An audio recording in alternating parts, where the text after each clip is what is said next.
Je vous propose de commencer le grand tour de ce midi, euh, où le docteur Souhail, qui est candidat spécialiste dans le service, va nous présenter un problème quand même embêtant chez un patient âgé qui est traité pour une hypertension. Il a de l'hypotension orthostatique, et donc, bon, a priori, c'est des choses qui peuvent arriver. Ça arrivait d'ailleurs avec des médicaments qu'on n'a plus, hein. Les patients qui étaient sous clonidine, c'était un problème, l'hypotension orthostatique, mais la clonidine n'est plus prescrite dans cette indication. Alors, bonjour à tous. Aujourd'hui, je vais vous présenter mon cas clinique, un des cas que j'ai eu pendant mes quelques mois en tant qu'assistant. Donc, tout d'abord, une petite mise en situation. C'est un patient de 81 ans qui consulte chez son cardiologue. C'était aux alentours de début janvier 2023 pour une instabilité à la position assise, enfin, vraiment passage de la position assise à la position debout et des syncopes au domicile à répétition sans prodrome.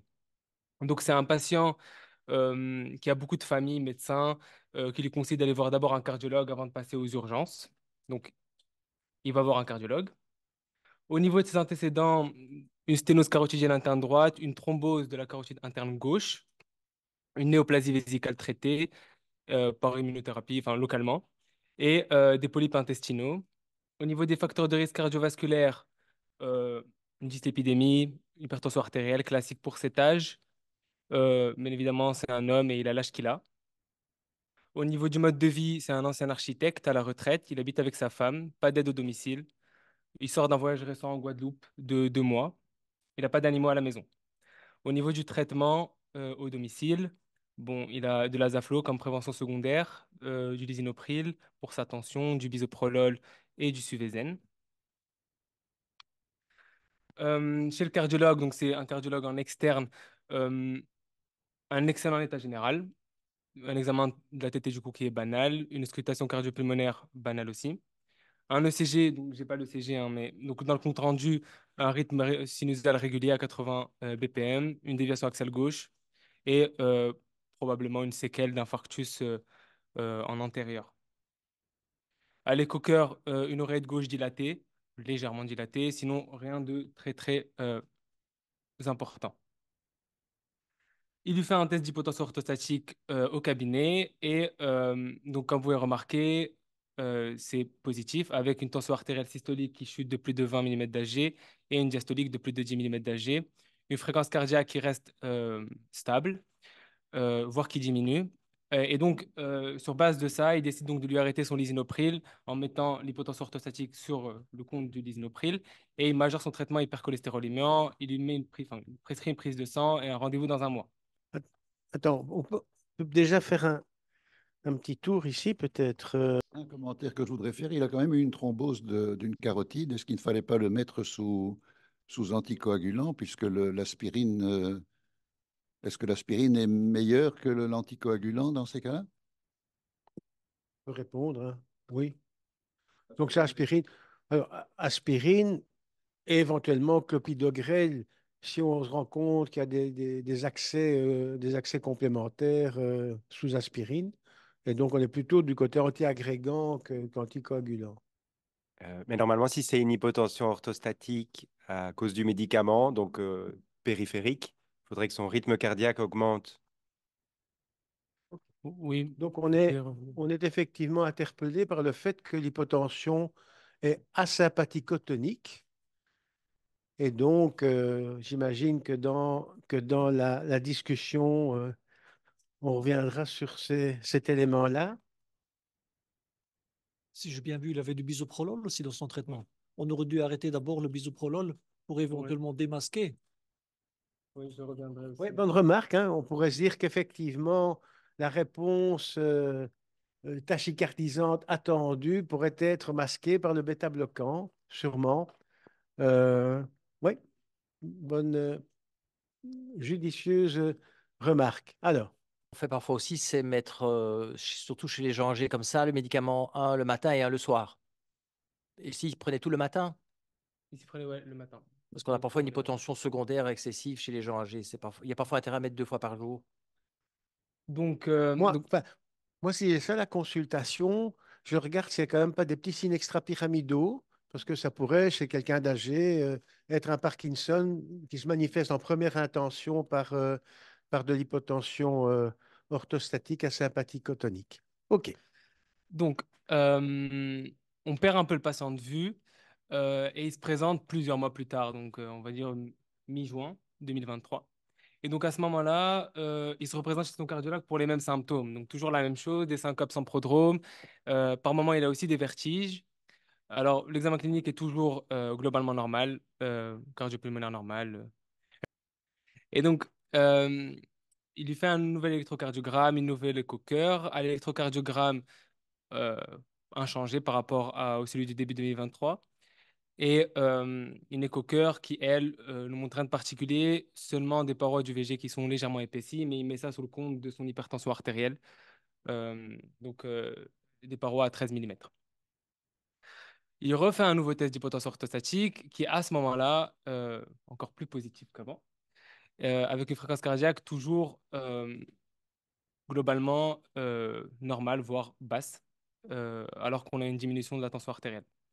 Donc à ce moment-là, il arrête son bisoprolol et il lui propose un rendez-vous dans un mois et il conclut un bilan cardiologique stable. Donc là, on est chez un patient qui fait des hypotensions orthostatiques récurrentes avec une fréquence cardiaque qui est globalement normale, voire basse, malgré la chute de tension. OK. On a Tu déjà un trouvais peu que ça discuté. valait la peine de discuter à ce stade-ci? Non? Ouais.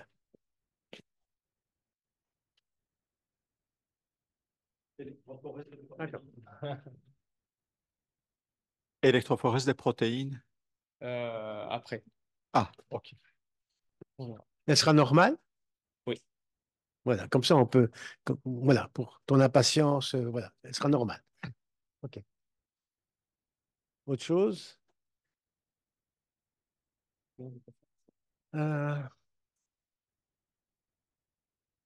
bon, et le bisoprolol est arrêté, mais pas avant le test. Donc, on Non. n'a pas encore le test Sans bisou. de l'hypotension orthostatique sans bêta-bloquant. OK. Bon, on a l'impression que ça s'aggrave en tout cas, hein. Et quel était le délai entre les deux? Plus ou moins 6 mois. 6 mois.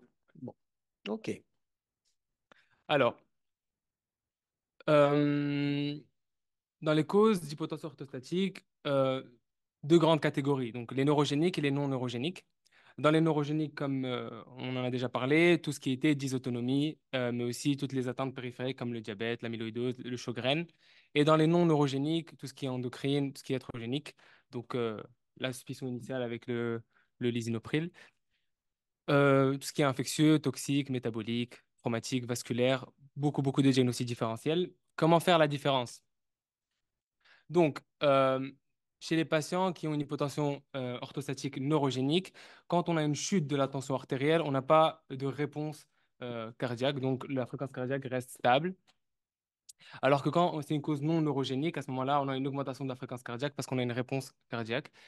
Euh, Au niveau des autres symptômes, donc tout ce qui est dysautonomie, donc avec des problèmes urinaires, problèmes gastro-intestinaux, une hypotension postprandiale et tout ce qui est problèmes neurologiques comme un parkinsonisme ou autre. Voilà, donc c'est comme ça qu'on différencie à trois grands points à voir chez un patient qui présente une hypotension orthostatique. Et donc, comme je l'ai expliqué, on a une fréquence cardiaque qui, malgré la chute de tension, reste globalement stable. Du coup, on se retrouve plus ou moins dans cette catégorie-là, donc les problèmes neurogéniques. Et donc, en revoyant un peu toute l'historique de ce patient, il a quand même un lourd passé orthopédique. Donc, en avril 2022, il se présente chez l'orthopédiste pour des arthroses sévères des deux genoux. Il a été opéré pour chirurgie une PTG bilatérale. En juin 2022, il a un canal carpien bilatéral et une neuropathie périphérique C5, C6 à l'ENMG. En janvier 2023, il se représente aux urgences à ce moment-là pour une bursite de sa PTG droite. Ils font un nettoyage et ils ferment. En mai 2023, encore aux urgences pour une nouvelle bursite au niveau de sa PTG droite. Ils font une arthrotomie, un nettoyage et une synovectomie. Et ensuite, en octobre 2023, il se représente en consultation orthopédique à ce moment-là. Et donc, ils suspectent un décèlement de prothèse et ils font une scintigraphie. Euh, Voilà la scintigraphie. On remarque qu'au niveau de son genou, ici, ça capte. Donc, c'est une scintigraphie au leucomarqué et une scintigraphie au technetium 99M. Donc, ils font les deux. Attends, et celle-ci, c'est au technetium, celle-là? C'est que tu Oui. nous montres? Et donc, il conclut à donc, une absence d'argument de décèlement de prothèse ou de processus septique, une hyperémie et une hyperfixation intense au niveau de la patella et de la PTG droite en faveur d'une chondropathie rotulienne et une hyperémie hyperfixation des anticorps, suggérant un processus inflammatoire localisé pouvant être secondaire à une anthésopathie. Attends, Ouais. il y a peut-être bon, une remarque par rapport à cette scintille? Pardon. Attends. Alors, on demande est-ce que le cœur capte? Montre un peu peut-être avec ton... Pour ceux qui sont à distance. Ouais, Là, là, ouais. Ah, et là. bien. On continue. Et donc, c'était... Bon, la question est bien sûr pas innocente, comme on le verra, j'imagine, dans la suite. Mais c'est vrai que c'est pas habituel de voir, de voir une captation. Alors, je crois que une des remarques par rapport à cela, et donc ça s'adresse à n'importe qui regarde un examen, que ce soit un spécialiste ou bien le receveur, c'est de regarder en dehors de l'indication qu'on a demandé. Ça permet de découvrir des choses. C'est plus courant, je dirais, en radiologie, parce on découvre des incidentalomes qui n'ont souvent pas de signification ou qui peuvent en avoir. Et donc, par rapport aux plus jeunes, ça vaut la peine de regarder les images. Et s'il y a une image qui paraît quand même un peu étonnante, de se poser la question de savoir pourquoi. OK. Donc, le cœur capte. Ouais. Donc, il se présente. Donc, on perd un peu le patient de vue encore une fois. Il perd aussi contact avec son orthopédiste. Et donc, en novembre 2024, il se présente aux urgences pour une dyspnée en majoration depuis 5 semaines. Donc, des palpitations nocturnes, pas de douleur thoracique. Donc, il a été d'abord chez son allergologue, qui est de la famille, qui suspecte une exacerbation d'asthme. Il lui met du Medrol 32 et du Sérétide sans amélioration franche. Et donc, par la suite, il voit son médecin traitant qui lui demande d'aller aux urgences pour faire une prise de sang et un scanner thoracique. Et à ce moment-là, il est traité que par de l'Azaflo 80. Alors, aux urgences, c'est un patient qui est tout à fait stable, apyrétique, euh, qui est saturé à l'air ambiant. Un examen clinique banal, mis à part qu'au niveau pulmonaire, il crépite des deux côtés. Euh, il n'a pas d'œdème des membres inférieurs, pas de signe de TVP. Voilà. On lui fait une prise de sang aux urgences qui montre trois choses importantes. Euh, Déjà des dédimères à 2 ou 2000, des troponines à 50 et des NT-proBNP à quasi 4000. Et donc, bien évidemment, par la suite, en Attends, reviens un ECG, peu. hop, Donc, toujours bien regarder, enfin, 4000, c'est quand même beaucoup, mais pas oublier de regarder la fonction rénale quand même. Hein. Bon, effectivement. une fonction rénale, on va dire, suffisamment correcte. Et alors, OK. Et une petite macrocytose et un peu de gamma-GT. Il boit? Oui, Enfin, je veux dire d'alcool, hein. légèrement. Oui. Légèrement, non, non, oui, je sais. Non, non, légèrement, un verre de vin par semaine. Enfin, c'est pas occasionnel, quoi. Bon, OK. Voilà. Et donc, on lui fait bien évidemment un ECG aux urgences, qui est pas alarmant, hein. Il a donc des extrasystoles supraventriculaires. Il est sinusal, hein. Euh, et donc, il y a des séquelles d'infarctus, enfin, ouais, séquelles d'infarctus, avec des ondes cul de nécrose en inférieur, en antéroseptal. Voilà. On lui fait donc un scanner thoracique qui montre un épanchement pleural droit. Oui, droit.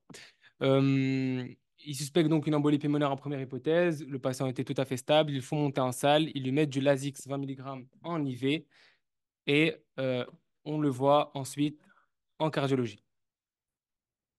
Et donc, Attends, peut-être.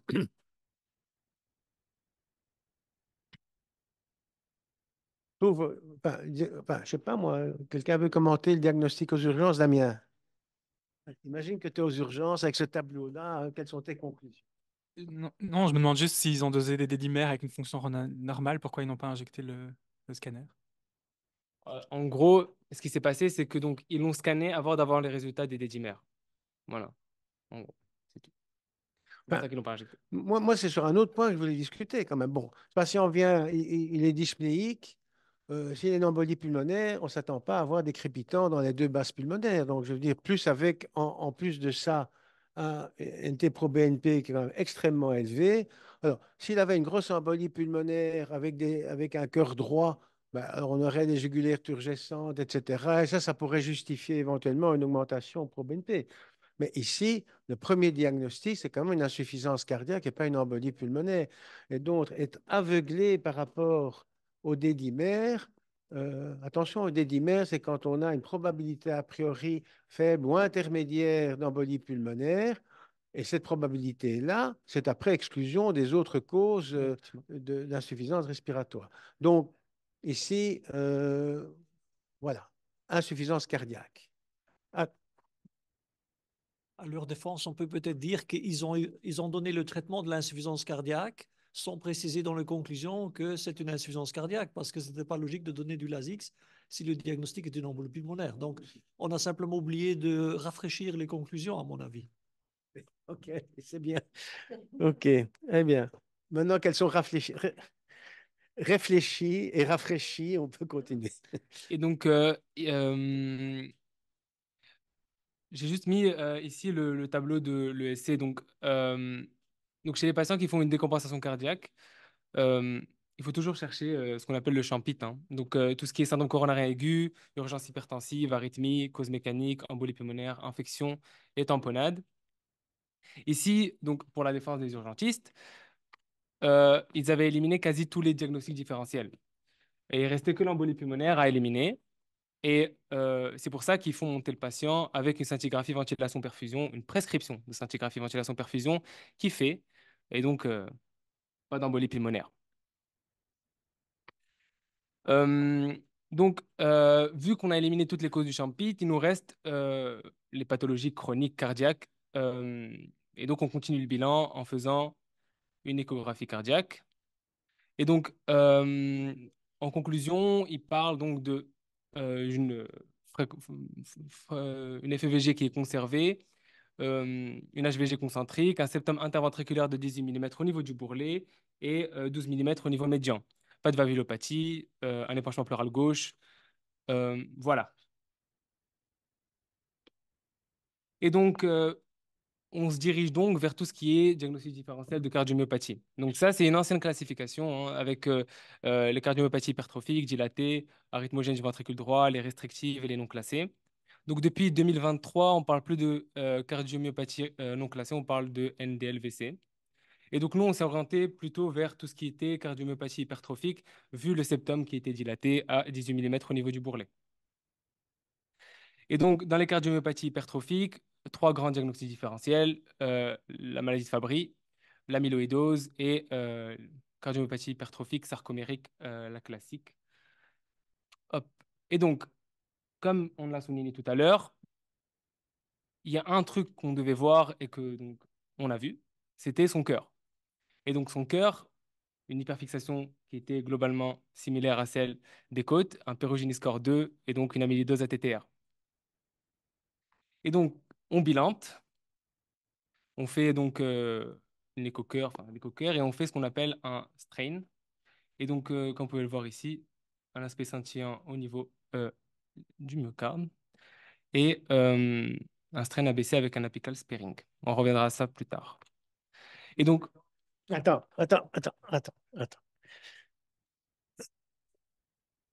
Dans les échographies cardiaques, avant, on parlait souvent d'altération de la fonction diastolique. Parce que ici, je ne l'ai pas vu, est-ce qu'il y a une altération de la fonction diastolique? Réponse? oui. Oui. OK. Mais donc, l'amyloïdose TTR, ça n'existe pas depuis 25 ans, hein. On a découvert cette affaire-là de façon récente. Mais donc, si on se met dans quelque chose de global, alors c'est bien, bon, focaliser sur le cœur, mais dans l'intégration de l'ensemble des éléments qu'on a à ce moment-là, on a un patient qui a une hypotension orthostatique neurogénique, euh, qui a une hypertrophie ventriculaire avec un syndrome restrictif. Et attention, il faudra peut-être faire ces remarques, ne pas avoir trop tendance, enfin, avoir le diagnostic trop facile de dire ah, ça c'est l'hypertension, l'insuffisance rénale, c'est de la néphrangiosclérose. Donc, ça mérite quand même, dans De toutes ces creuser, ouais. situations-là, d'avoir une réflexion autre que le diagnostic à la fois de facilité et c'est vrai, un peu probabiliste par excès.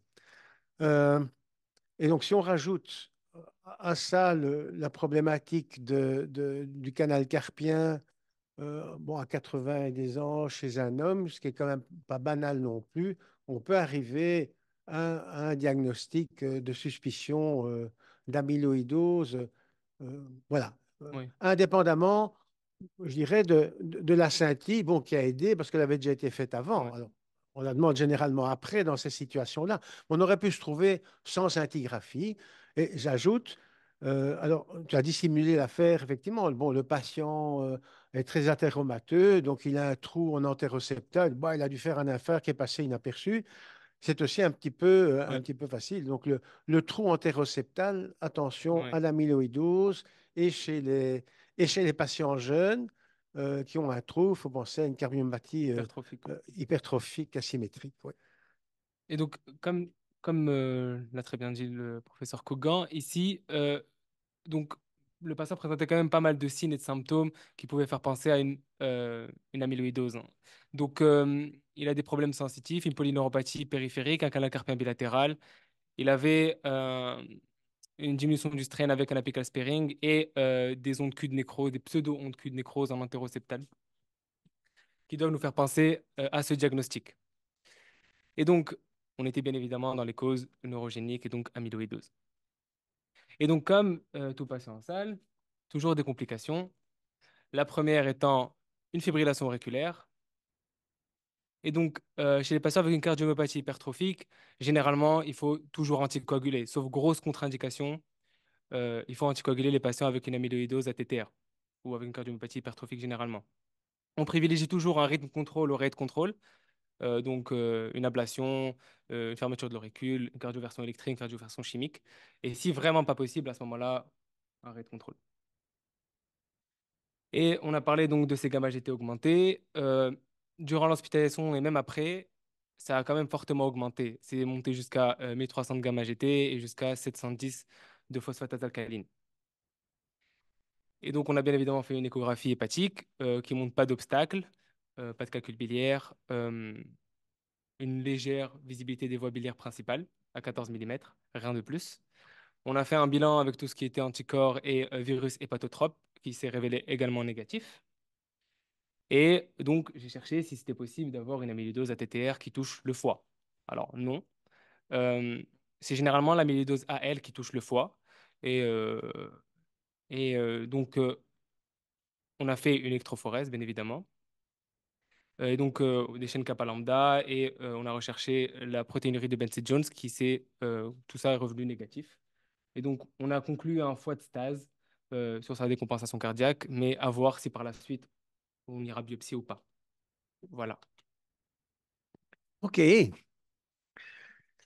bien. Et imaginons que l'on ait trouvé un pic à l'électrophorèse. OK? Attends. Non. Ah, Karja. Bon. Imaginons qu'avec tout ce qu'on nous a raconté là, on trouve un pic à l'électrophorèse. Allez. Ne trouvez pas des petits pics à l'électrophorèse parce que c'est vraiment très difficile de mettre à l'évidence, surtout dans l'amyloïdose AL, scintigraphie est négative en principe. Voilà, c'est vraiment scintigraphie qui permet de voir les choses beaucoup plus que l'électrophorèse. Mais pour confirmer, souvent on demande électrophorèse et j'ai des patients avec un peu de positivité, donc c'est vraiment difficile comme diagnostic. Donc, donc effectivement, donc la réponse, c'est qu'effectivement, dans une situation comme celle-ci, avec une scintigraphie qui capte. Et donc ça, clairement, c'est la TTR et ce n'est pas une amyloïdose à elle. Je pense que c'est un point important parce que dans cette tranche d'âge, la chance, entre guillemets, de trouver un MGUS est quand même quelque chose d'important. Et donc, c'est pas rare que l'on trouve associé à des amyloïdoses TTR un petit pic qui n'a finalement pas de signification pratique. Euh, mais effectivement, la scintille était déjà l'élément important. Tu vas reparler de la sensibilité de la scintille? Ouais. OK. Mais juste un point important, c'est que donc il a eu sa scintille en 2023 et on était en fin 2024. Et donc il était déjà positif à une amyloïdose ATTR en 2023. Donc on aurait pu faire le diagnostic beaucoup plus tôt et éviter toutes ces problématiques qu'il a OK. actuellement. Bien. Attends. Alors, tiens, tu peux en prendre deux. Eddie, Oui. je peux ajouter peut-être quelque chose. Effectivement, l'amyloïdose ATTR, on n'a pas de bilan sanguin qui peut nous aider pour le diagnostic. Parfois, on trouve des chaînes légères dans l'amyloïdose à elle, mais pas donc ici le bilan sanguin, à part une augmentation et de la pro-BNP et de la troponine, c'est la seule chose que normalement on peut au niveau sanguin. Effectivement, la scintigraphie reste plus essentielle. Voilà. Oui, mais donc, dans la situation où on était, c'était effectivement utile de demander les chaînes légères. Il avait quand Oui, même des gamma-globulines globalement un petit peu diminuées, donc on aurait pu se trouver avec une amyloïdose, oui, au meurtre pas, avec une amyloïdose à elle, uniquement avec des chaînes légères, sans oui, avoir c'est un ça. pic à l'électrophorèse. Et donc, Exact. c'est bien de demander dans ces situations-là Oui, les chaînes légères. oui, En plus, et donc quand on recherche une amyloïdose, il faut demander les chaînes légères. Bon, oui, oui, il même faut les si c'est pas dans demander. même si Oui. c'est comme, Il faut les demander, oui. même si c'est pas dans les critères de remboursement. Voilà, oui. Voilà, merci. Je suis Ludovica Lauretta, je suis cardiologue ici au sein du CHIREC sur le site Delta. On m'a demandé de parler 10 minutes de l'amyloïdose juste à la fin de ces beaux cas cliniques. Et c'est un argument effectivement passionnant, donc je fais avec plaisir. Donc, quand on parle d'amyloïdose cardiaque, parce qu'il y a vraiment beaucoup de formes d'amyloïdose différentes, mais quand on parle de l'amyloïdose cardiaque, il y a deux formes à retenir. La forme AL, donc la forme effectivement light chain, et la forme TETR, transthyrétine, de laquelle font partie deux sous-groupes, le groupe wild type, qui est le groupe beaucoup plus fréquent, qui était anciennement appelé l'amyloïdose sénile, et le groupe héréditaire, pour lequel il y a environ 130 différentes variantes identifiées, dont la plus fréquente est la variante BAL30M, qui est la variante appelée la variante portugaise, même si elle est présente dans d'autres pays aussi, et qui a une attente aussi neurologique. Il s'agit d'une pathologie qui a quand même une morbidité et mortalité élevée. Pour dire un mot au moins sur la wild type, il y a quand même une mortalité médiane de 3,6 ans du moment qu'on fait les diagnostics, et ça, évidemment, sans traitement. Donc, au niveau physiopathologique, la forme transthyrétine, ce qu'il faut savoir, donc la transthyrétine est une protéine produite au niveau du foie. Elle sert pour transporter les rétinols et les T4, et normalement, elle a une forme tétramérique. Dans certains cas, donc soit pour des raisons génétiques, soit pour des raisons pas très claires, cette conformation, il y a un misfolding, et donc il y a 4 monomères qui peuvent précipiter et former effectivement les fibrilles d'amyloïdose qu'on va après trouver dans plusieurs tissus, et on va se focaliser sur la déposition au niveau cardiaque. Ça provoque du coup une hypertrophie, c'est une maladie d'accumulation, et ça provoque effectivement un profil restrictif, comme on l'a déjà évoqué, avec des anomalies de la relaxation.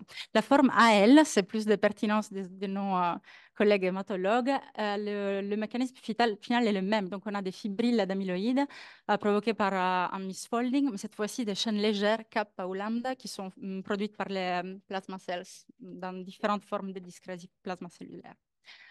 Alors, effectivement, on a toujours considéré l'amyloïdose comme une maladie rare. Si on regarde encore des publications d'il y a quelques années, on en parle comme une maladie rare. Mais il y a actuellement vraiment un intérêt scientifique qui est crescendo. Si on regarde la timeline de PubMed, quand on tape cardiaque amyloïdosis, on voit qu'il y a une croissance exponentielle de publications à ces sujets. Et ici, vraiment juste à titre, disons, illustratif, j'ai mis ces graphiques d'une étude où on comparait les formes d'amyloïdose qui avaient été diagnostiquées par les cliniques sur base voilà, de l'estimation du médecin, de la suspicion clinique, versus les formes en vert foncé qui avaient été diagnostiquées avec un screening systématique. Ça ne veut pas dire qu'il faut screener tout le monde, mais ça nous stimule à chercher un peu plus et surtout un peu plus tôt. Donc, ce n'est pas rare, mais maintenant, on parle juste d'une maladie sous-diagnostiquée et on n'a pas de prévalence actuelle parce que ça change en fait très, très vite. Donc, Charles Bryan, qui était parmi d'autres choses un médecin et infectiologue, qui a publié aussi quelques livres sur Osler, il disait il y a 3 choses importantes dans la médecine, les diagnostics et les diagnostics.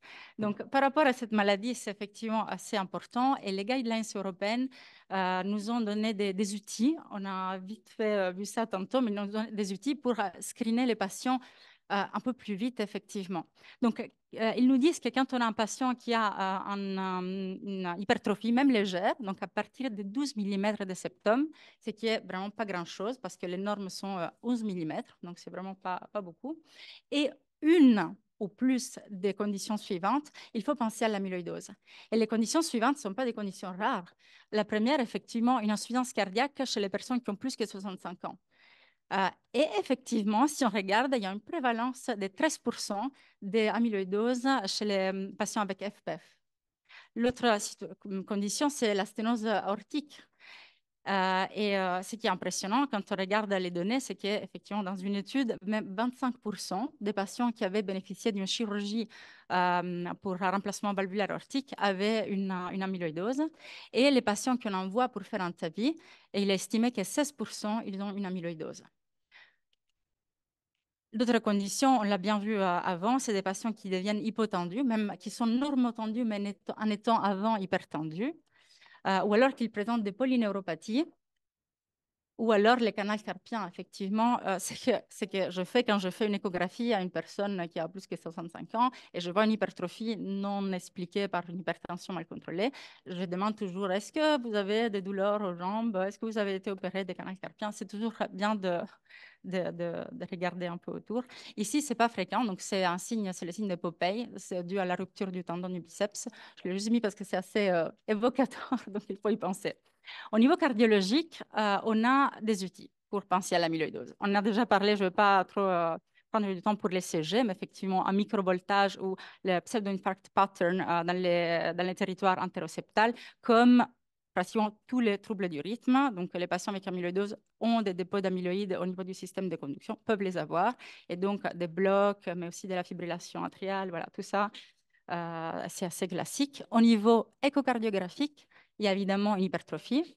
Et ce qu'on fait en cardiologie, c'est une analyse en plus, on va dire c'est le strain, effectivement. C'est ça, en fait. Chez un sujet normal, ou en tout cas qui n'a pas d'amyloïdose, toute cette boule va être rouge.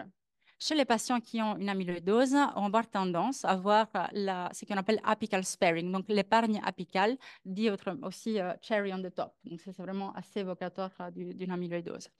La résonance magnétique, évidemment, elle a tout un rôle important pour toutes les cardiomyopathies. Elle garde un rôle important aussi pour l'amyloïdose cardiaque. Et la scintigraphie osseuse. Pourquoi? Parce que le technetium 99 a vraiment une avidité pour les fibrilles d'amyloïdes. Et donc, il va se mettre au niveau cardiaque. Et donc, on a une captation qu'on peut grader avec le score de Perugini. À partir de 2, c'est quand les cœurs captent autant que les os. Et puis le score 3, c'est quand il capte plus. Donc, une fois qu'on a une suspicion d'amyloïdose, qu'est-ce qu'on doit faire? C'est qu'on dit toujours, avec une main, on demande la scintigraphie osseuse et avec l'autre, on demande des tests hématologiques. Donc, l'électrophorèse des protéines sériques et urinaires et immunofixation.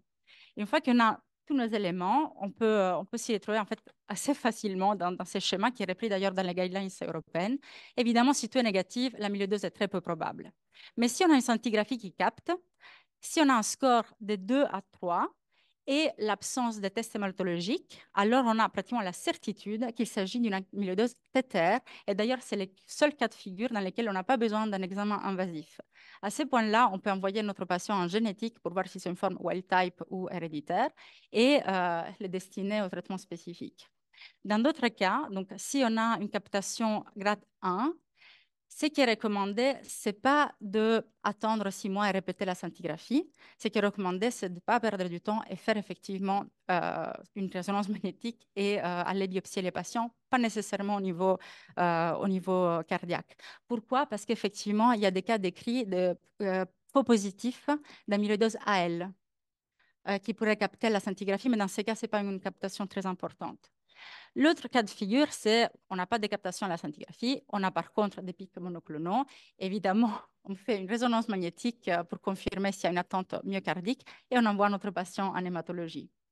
L'autre cas, on a abordé tantôt ces sujets, c'est le cas un peu plus casse-tête si on veut, parce que quand on a une scintigraphie positive et un pic monoclonal, même tout petit, donc même une amgus, ce qui est recommandé, c'est de faire carrément la biopsie myocardique. Et donc ça, j'avais été dans différents centres de référence, etc. Tout le monde l'a fait et même à Erasmus, dans les cas comme ça, ils font la biopsie. Sauf si on estime que le patient il est trop avancé que pour, voilà, s'il a 90 ans, peut-être ils vont les laisser tranquilles. Mais sinon, c'est indiqué d'aller biopsier les cœurs. Voilà, donc une fois qu'on a vu que notre patient a insuffisance cardiaque, il a une amyloïdose, voilà, qu'est-ce qu'on fait? Pourquoi c'est important de savoir qu'il a une amyloïdose? Mais parce qu'ils ont une tolérance qui est très particulière aux médicaments, surtout aux médicaments qu'on utilise en cardiologie.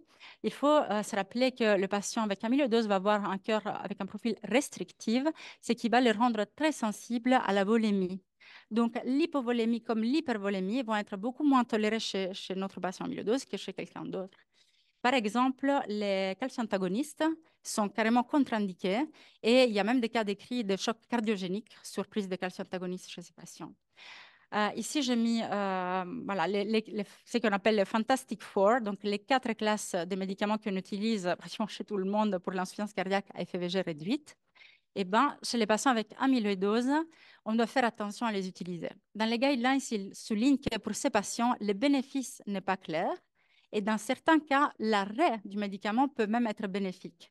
Ici, à titre voilà, d'exemple, j'ai mis cette Kaplan-Meier qui montre que chez les patients avec amyloïdose, chez lesquels on avait arrêté les bêta-bloquants, la survie était meilleure. Effectivement, dans les gros centres, ils arrêtent vraiment systématiquement les bêta-bloquants, même si c'est bien toléré, sauf dans les cas de fibrillation atriale rapide, dans lesquels on a effectivement envie de les donner pour ralentir notre patient. Voilà, donc au niveau des traitements spécifiques, qu'est-ce qu'on a? Il y a beaucoup de recherches sur ça, mais ce qu'on a déjà disponible en Belgique depuis quelques années, c'est l'étafamidis.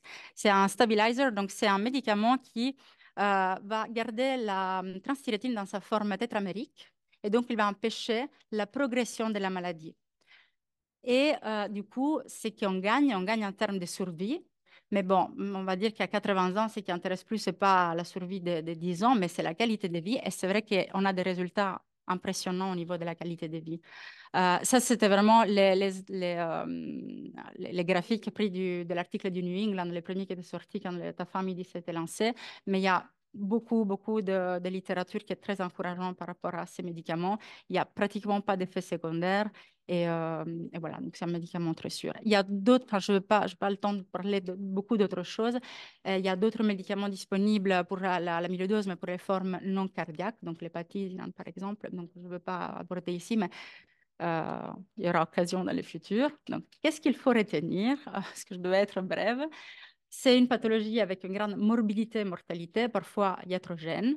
Ce n'est pas une maladie rare, c'est juste pas bien diagnostiqué pour le moment. Il y a un traitement spécifique, donc le plus vite on screen, le mieux le patient va être. Et voilà, restez connectés parce qu'il y aura de nouveaux médicaments dans les années à suivre sur l'amyloïdose. Voilà, je vous remercie. Merci.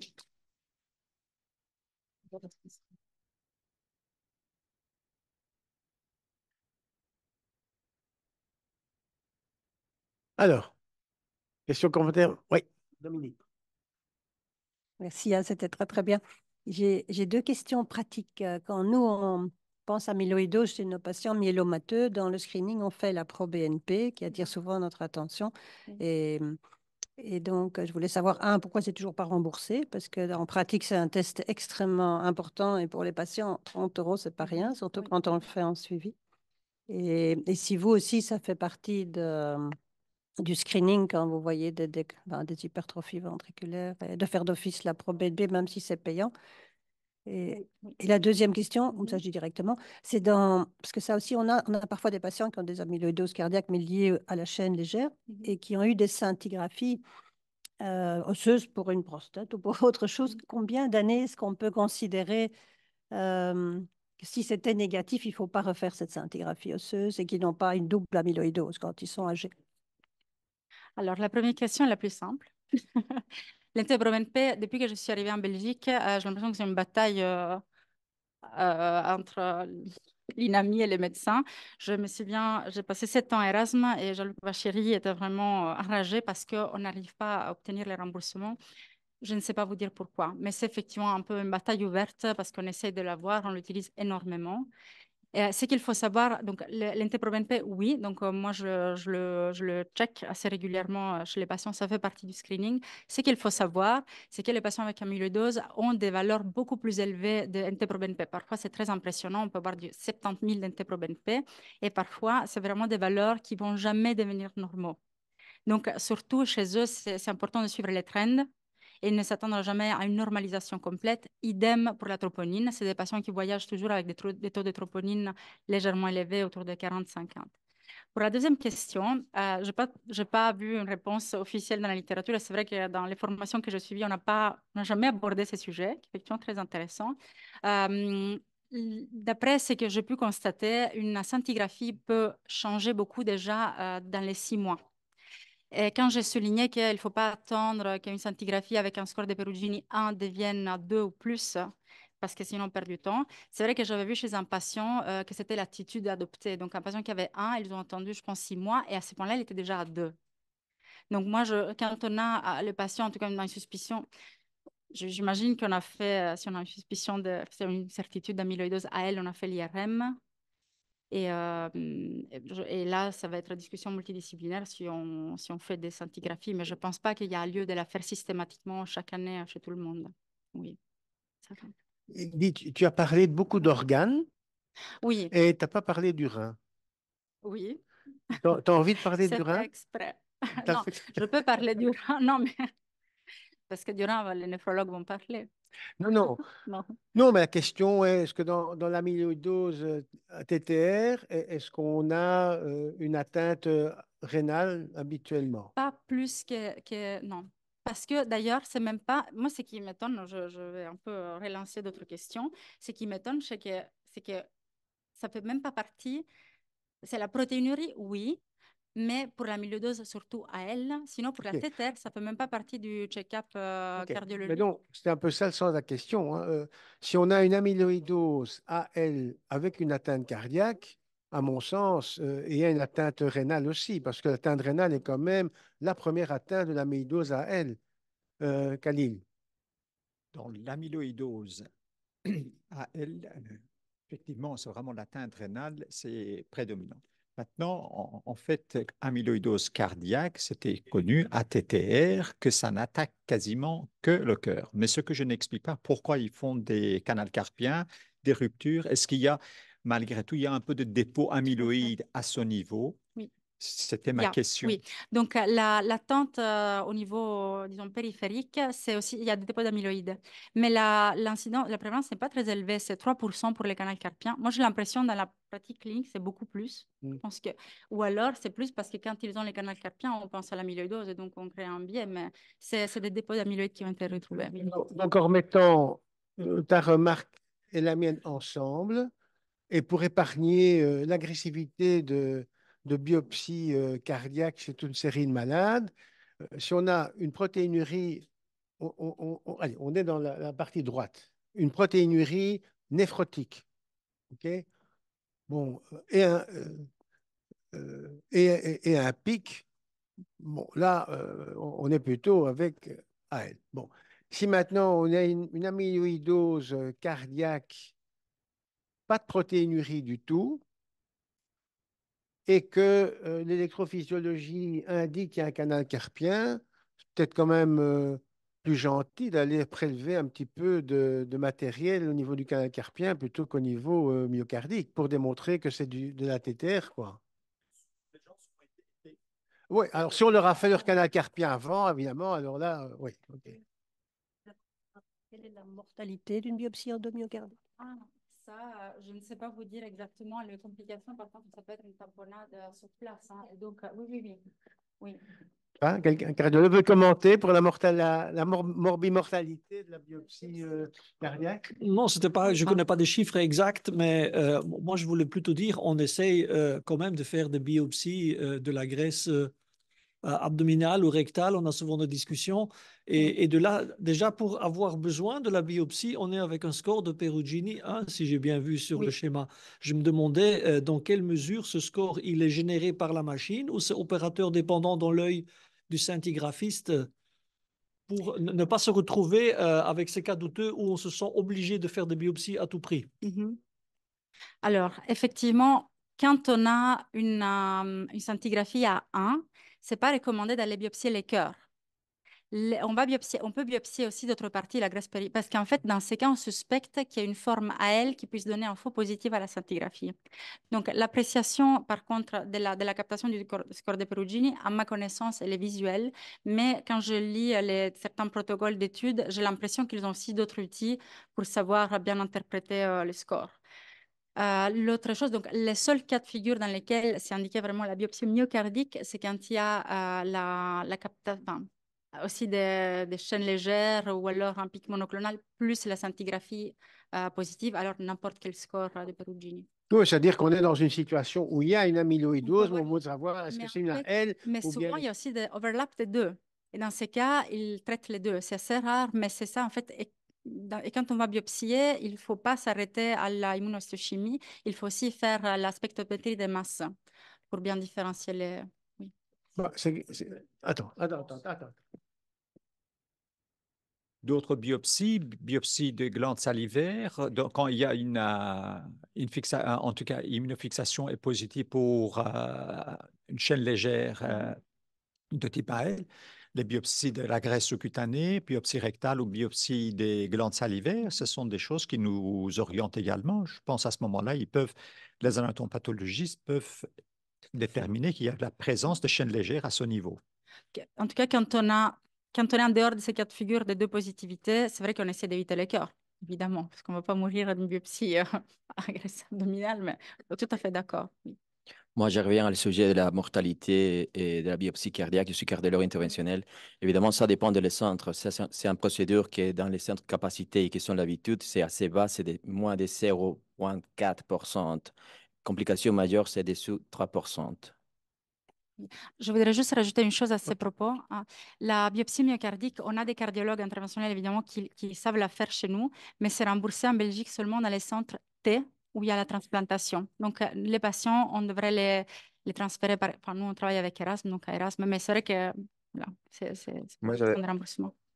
Il faut les remettre. Oui, oui, la transplantation cardiaque aussi, c'est un centre T, donc ils font des biopsies. Ils ont l'habitude de les faire, mais ici, on ne peut pas en faire. C'est juste... Moi, j'avais juste une question par rapport à la biopsie myocardique, parce qu'en fait, on parle d'une maladie très hétérogène aussi, la distribution au niveau du myocarde hétérogène, on a l'apical sparing, elle a plusieurs atteintes au niveau myocardique. Est-ce qu'il y a un protocole précis? Parce qu'on va où? Dans les ventricules droits, dans l'apex, dans la paroi latérale, on a des faux négatifs, c'est ça. Je pense qu'il y a oui, la réponse arrive. En fait, j'étais formé à l'hôpital Puerta de Hierro de Madrid, que c'est le centre le plus grand d'amyloïdose d'Espagne. Et là, effectivement, tu as bien raison que ce n'est pas assez sensible parce que c'est bien hétérogène, mais les protocoles, plutôt pour sécurité, on pique toujours les septum. Les septum, septum, oui, exactement. Sinon, c'est dangereux aussi. OK. Moi, je voudrais revenir sur le strain avec la cerise sur le gâteau. Donc, ça veut dire que si tu as une hypertrophie ventriculaire gauche dans le cas d'une hypertension artérielle, on ne va pas avoir ça. OK, donc ça permet vraiment Oui, avec une bonne valeur prédictive, de séparer les deux. Ben, ça, je pense que c'est un point quand même important au niveau cardiologique. On n'a plus du tout reparlé du myocarde scintillant. On parle encore de cela ou oui, pas? mais disons que comme on a des instruments un peu plus pointus, je dois dire une autre chose, on a des machines maintenant qui sont vraiment excellentes, on a une qualité de l'image qui est vraiment magnifique et donc on a l'impression que quasi maintenant tous les myocardes qu'on voit sont scintillants. Donc en tout cas, nous les cardios, on essaie de donner quelque chose en plus que la simple appréciation du shining du myocarde. Mais Bon, ben, non, mais ça, c'est c'est une chose intéressant qu'on d'une avait façon générale. remarqué. Quand on a un examen dont la sensibilité devient exagérée, quelle qu'elle soit, ben, on perd en spécificité. C'est une Oui. remarque statistique globale. OK. Ah, Encore pour ces formes où on ne saurait pas faire la différence entre AL et ATTR, Mhm. ça voudrait dire qu'en fait, on pourrait avoir un pic de Chine légère qui est de signification indéterminée. Ça existe. Hein. Oui. oui, un MGUS, même en chaîne légère, quoi. Donc, Mais ça reste un MGUS, oui. Oui, oui, oui, oui, oui. Oui, quand on est à 100, là, on est dans le myélome, hein. Oui, oui, oui. Mais du coup, quand on a un MGUS qui provoque une amyloïdose cardiaque, enfin, dans ces cas, on n'appelle plus MGUS, parce que là, il a une signification pathologique certaine. Oui, oui, oui, Ouais, bien sûr. chiffre Oui, de oui. dire, OK, Au départ, on a... Non, là, non, c'est clair. voilà, exact. Enfin, ça, c'est pour tous les MGUS, quoi. Ça Là, devient ça un devient MGUS à signification clinique. Éventuellement, la signification clinique, c'est une amyloïdose. OK, bien. Eh bien, Merci. merci Merci. beaucoup et à la semaine prochaine.